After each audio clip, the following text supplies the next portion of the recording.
Two of the Pac-12 schools that might win championships this coming season are not playing football. I'll explain. From the Gulf to the Pacific, and from Canada to Mexico, this is the PAC Podcast.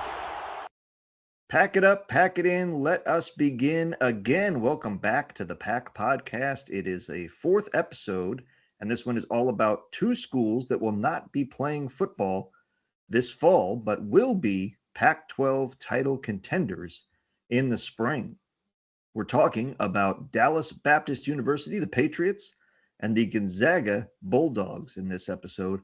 Going to learn a little bit about each school, how they got into the Pac-12, and why they could be championship contenders in some of the spring sports. But first, let's get to Dallas Baptist University, which some of you may not even know is a Pac-12 school because they only compete in Division I in one sport. And in that sport, they are excellent. It is baseball. They started as Decatur Baptist College back in 1898, and like Boise State, that started as a two-year institution. In 1965, they moved to Dallas, became Dallas Baptist College, and then in 1968, it became a four-year university. In 1985, they changed their name to Dallas Baptist University, which is the name we know it as today. Athletically, they are the Patriots, and they compete in 13 sports, but only one of those is at the Division I level, and that is baseball.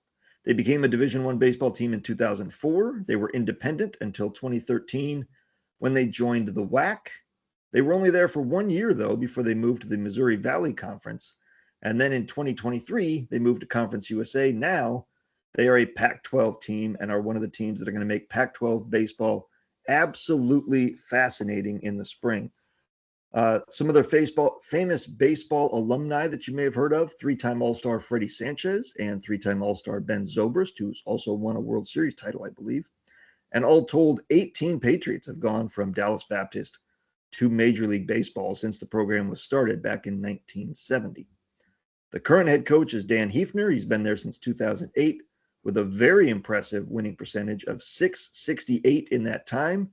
Patriots have won 40 or more games 12 times under Hefner. So a very strong traditional baseball program. Now, the Pac-12, I mentioned that it's going to be very fascinating to see what we have in baseball in the spring because I think the Pac-12 is absolutely loaded, could be the best baseball conference in America by far. Think about this. There are 7 teams in the Pac-12 that are going to be playing baseball. If you were watching Boise State and Colorado State episodes, you know they are not going to be competing in baseball. But Gonzaga, Dallas Baptist are, and they are joined by, and I mentioned Dallas Baptist usually wins, 40 wins is not unheard of for them on a regular basis. But last season, 3 Pac-12 teams made the College World Series. Texas State, Washington State, and Oregon State all made the College World Series last year. Those 3 teams, along with Dallas Baptist, make a very strong top 4. In addition to that, Gonzaga, who we're going to talk about in a second, had 35 wins last year in baseball, and San Diego State had 36 wins in baseball. So that is 6 of the 7 programs. The 7th and final team is the Fresno State Bulldogs, who were terrible last season, but are normally a very good team and had a streak of 3 straight 30-win seasons prior to last year. So Pac-12 baseball is going to be absolutely incredible and very competitive from day one. So that's going to be very fun. And Dallas Baptist is a fun university to add in. I did not know they were a Pac-12 organization until I started researching this podcast. So excited to have them as part of the Pac-12 and really looking forward to seeing them on the diamond. I think they could be the matchups between them and Texas State are obviously going to be fun because of the proximity. But as they travel and play some of the other power programs in this conference, it's going to be fantastic. Now, I mentioned Gonzaga there, and they are the next school to talk about, the Gonzaga Bulldogs. They were founded, was Gonzaga University, in 1887 by Joseph Cataldo, a priest and Jesuit missionary. It's named after a Jesuit saint named Aloysius Gonzaga, and it's located in Spokane, Washington. If I didn't mention, by the way, Dallas Baptist is located in Dallas.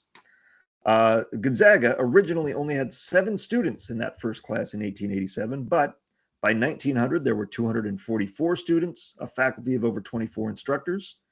They first allowed women at Gonzaga in 1948, and today they have an enrollment of over 8,000 students with a faculty and staff of over 1,200. So it's grown considerably. Of course, it's best known for its basketball program, and it first started hooping it up in 1906, but the first year of competitive, not intramural basketball, was 1943, and they were independent from then until 1963 when they joined the Big Sky Conference. They moved to the West Coast Athletic Conference in 1979, then the West Coast Conference in 1989, where they remained until now, where they are in the Pac-12. Women's basketball for Gonzaga began in 1960, but did not play competitively until 1981. They were independent until 86 and have followed the same conference path since then. Men's program has been coached by Mark Few since 1999, and they have made the NCAA tournament every single year since he took over as head coach. They had only made it twice before he took over as head coach. They've yet to win a national championship, but they have played in the championship game twice. And Few's winning percentage as a head coach is a ridiculous 832 win percentage. The dude wins 83.2% of the games he coaches over 27 years now. That is ridiculous. Their rivals in the Pac-12, if you're a Washington State fan, you already know this, but if you don't, they are going to be rivals with Washington State for sure. That'll be must-see TV every time those two schools play on the hardwood. Gonzaga will no doubt be the class of the Pac-12 in basketball and will be the standard every other program measures themselves against. It's going to be fun to watch because, as I've said about Fresno State football a lot for our non-conference games, when we go and play USC or play Michigan or play anybody like that, it's only a big game to us. And by that, I mean USC is not fired up to play Fresno State, but Fresno State is absolutely fired up to play USC.